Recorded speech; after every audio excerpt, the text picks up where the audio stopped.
Sir ఏంటి sir ఎందుకు అంటే ఇంతకుముందు అంటే మనం ఎన్నోసార్లు మాట్లాడినాము. ఇంతకుముందు 50 ఏళ్ళు వస్తే వాడికి కొంచెం లైంగిక సామర్థ్యం తగ్గిందని ఏదో డాక్టర్ దగ్గరికి పోయారు. 20 ఏళ్ళు సార్, 16 ఏళ్ళు, 18 ఏళ్ళ పిల్లలు కూడా లైంగిక సామర్థ్యం తగ్గిపోయిందని డాక్టర్లకు వచ్చే పరిస్థితి ఏంటి సార్ ప్రాబ్లం?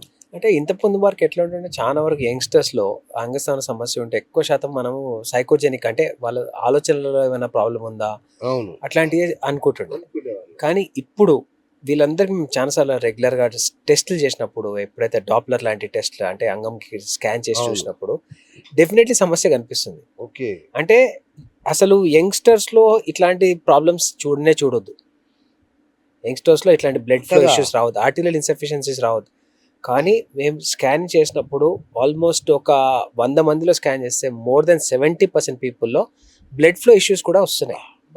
అంటే మనం తీసుకునే ఫుడ్ హ్యాబిట్స్ కానివ్వండి, రైట్. మనం మెయింటైన్ చేసే లైఫ్ స్టైల్ హ్యాబిట్స్ ఉన్నాయండి, స్ట్రెస్ వల్ల ఉన్నాయండి, ఇవన్నీ వెరీ బ్యాడ్గా ఇంపాక్ట్ చేస్తున్నాయి. సార్ ఫుడ్ కూడా కారణమా? డెఫినెట్లీ మన దగ్గర ఇప్పుడు చాలా అడల్ట్రేషన్ ఉందండి. అంటే ఇప్పుడు Okay, okay. నార్మల్గా మొన్న ఒక సింపుల్ చెప్తా, అడల్ట్రేషన్ ఏ లెవెల్లో ఉందంటే చచ్చిపోయే వరకు వచ్చింది. అవును. మొన్న ఒకటి వాటర్ మెలన్ బిర్యానీ నలుగురు చనిపోయిన only because of the water melon adulteration వల్లనే. వాటర్ మెలన్ లా అది పండడానికి దాని వల్ల చనిపోయారు.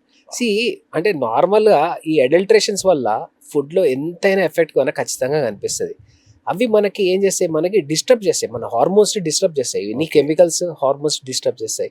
ఆ డిస్టర్బ్ చేసినప్పుడు ఏమవుతుంది, అసలు సెక్స్ పట్ల ఇంట్రెస్ట్ తగ్గిపోవడము, ఓకే, లేకపోతే అన్నిటికంటే ఎక్కువ మనకి అదొక ఫియర్ ఫ్యాక్టర్గా క్రియేట్ చేస్తుంది. కరెక్ట్. అంటే నేను చేయగలుగుతానా, అది నేను కరెక్టేనా. ఇంకా చాలా మంది యంగ్స్టర్స్ అమ్మాయిలు చాలా మంది అడుగుతారు, సార్ ఈయనకు ముందే తెలిసేమో సమస్య ఉందని ఆయన నన్ను పెళ్లి చేసుకోండు, ఓకే, నా లైఫ్ ఖరాబ్ చేసిండు అని.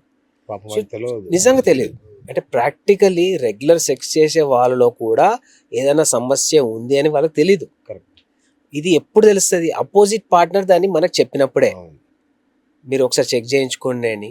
ఈ మధ్య కొద్దిగా ఉమెన్ కూడా చాలా వోకల్ అవుతున్నారు. అవును. నా దగ్గరకు వచ్చే 90% పేషెంట్స్లలో అపోజిట్ పార్ట్నర్ ఐడెంటిఫై చేసి వీళ్ళని రెక్టిఫై చేసుకోమని చెప్పిన వాళ్ళే వస్తారు.